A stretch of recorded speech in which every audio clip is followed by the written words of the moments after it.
বিসমিল্লাহির রহমানির রহিম। আসসালামু আলাইকুম, welcome back to my channel. আজকে আমি আপনাদের নিয়ে যাচ্ছি দক্ষিণ পশ্চিম বাংলার এক বিশেষ যাত্রায়। প্রথমে আমরা ঘুরব দেশের অন্যতম শীর্ষ প্রযুক্তি বিশ্ববিদ্যালয় খুলনা প্রকৌশল ও প্রযুক্তি বিশ্ববিদ্যালয় কুয়েটে। এরপর আমরা যাব যশোর শহরে, যেখানে নকশিকাঁথার ঐতিহ্যবাহী পোশাক বাংলা সংস্কৃতিকে বাঁচিয়ে রেখেছে আজও। চলুন শুরু করি আমাদের যাত্রা রাস্তায় কিছু সুন্দর দৃশ্যের মধ্য দিয়ে। তো প্রথমে আমরা এসেছি খুলনা প্রকৌশল ও প্রযুক্তি বিশ্ববিদ্যালয় কুয়েটে। তো এখন আমরা এই ভেতরে প্রবেশ করতেছি। আর বিশ্ববিদ্যালয়টি অনেক বড়, যার জন্য আমরা পুরো বিশ্ববিদ্যালয়টি দেখার জন্য গাড়ি দিয়ে ঘুরে দেখার চেষ্টা করেছি।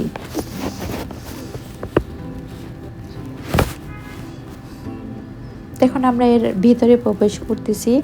আর প্রথমে আমাদের যে জিনিসটি চোখে পড়েছে সেটি হলো শহীদদের স্মৃতিতে নির্মিত শহীদ মিনার। আর এই বিশ্ববিদ্যালয়ের চারিদিকে একদম সবুজের সমারোহ ছিল।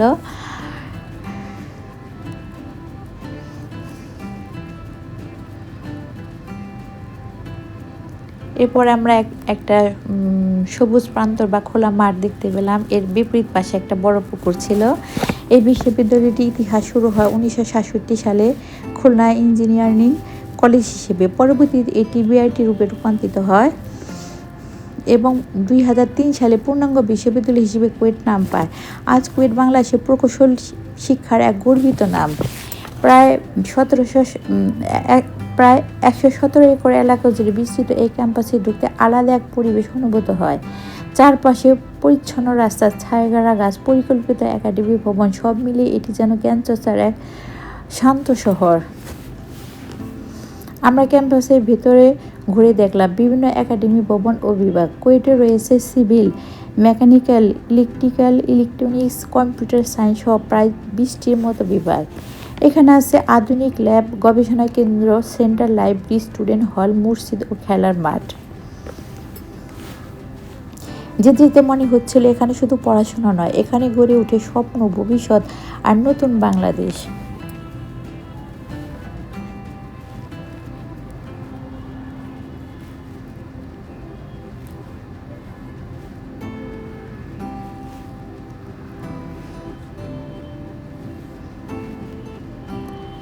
কুয়েট ভ্রমণ শেষে আমরা রওনা দিলাম যশোর শহরের দিকে।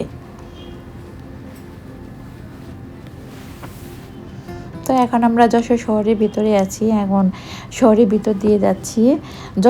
যশোরে পৌঁছে আমরা ঢুকে পড়লাম এক রঙিন জগতে।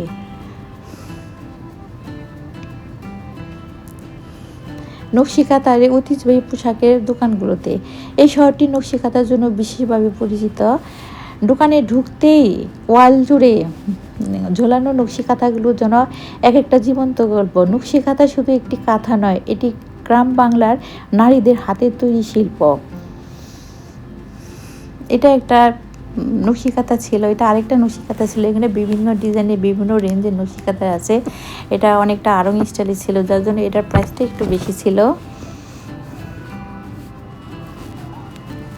যশোরের নকশিকাঁথার বৈশিষ্ট্য হলো এটার ঘন সেলাই এবং শক্তপোক্ত ফিনিশিং। এটা একটা থ্রি পিস ছিল। এখানে অনেক ধরনের বিভিন্ন ডিজাইনের থ্রি পিস ছিল, এগুলো নকশিকাঁথা ছিল। আর এই নকশিকাঁথাগুলো রেঞ্জ ছিল প্রায় 5,500 টাকার মতো। আমি একটা এখান থেকে পারচেজ করেছিলাম।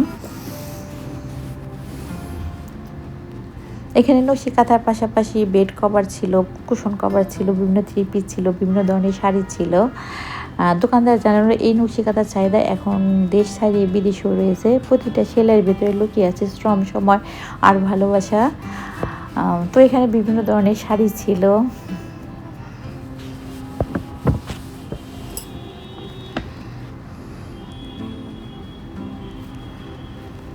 বিভিন্ন ধরনের পাঞ্জাবি ছিল, তারপর থ্রি পিস ছিল। আর আমরা আড়ঙের যে শাড়িগুলো দেখি, সিল্কের শাড়ির মধ্যে নকশি কাজ করা, ওই শাড়িগুলো এখানে ছিল।